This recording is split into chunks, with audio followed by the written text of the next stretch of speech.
அண்மை செய்திகளை பார்த்து வருகிறோம். ஈரோடு மாவட்டம் அந்தியூர் பகுதியில் போலீசாரின் வாகனத்தை முற்றுகையிட்டு போராட்டக்காரர்கள் ஆர்ப்பாட்டத்தில் ஈடுபட்டு வருகிறார்கள்.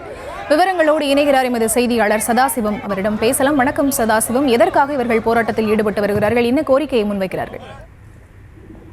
வணக்கம் ஹரிதா. ஈரோடு மாவட்டம் அந்தியூர் அடுத்துள்ள கணபதி காட்டூர் என்ற இடத்தில் மாதேஸ்வரன் என்பவருக்கு சொந்தமான எலும்பு குடோன் செயல்பட்டு வருகிறது.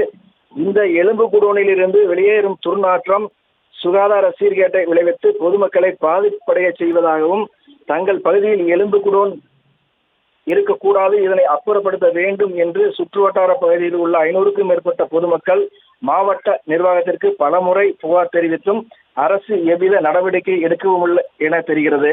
இதனால் ஆத்திரமடைந்த அப்பகுதி மக்கள் இன்று அந்தியூர் ஈரோடு மெயின் ரோட்டில் முருகன் கிணறு என்ற இடத்தில் சுமார் 300க்கும் மேற்பட்டோர் சாலை மறியல் போராட்டத்தில் ஈடுபட்டனர். அப்பொழுது அங்கு வந்த போலீசாரின் வாகனம் மறியலில் ஈடுபட்ட ஒரு நபர் மீது மோதியதாக கூறப்படுகிறது.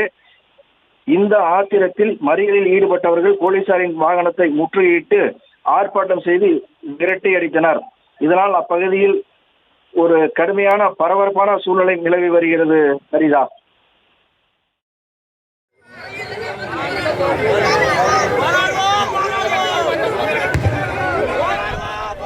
விவரங்களுக்கு நன்றி சதாசிவம்.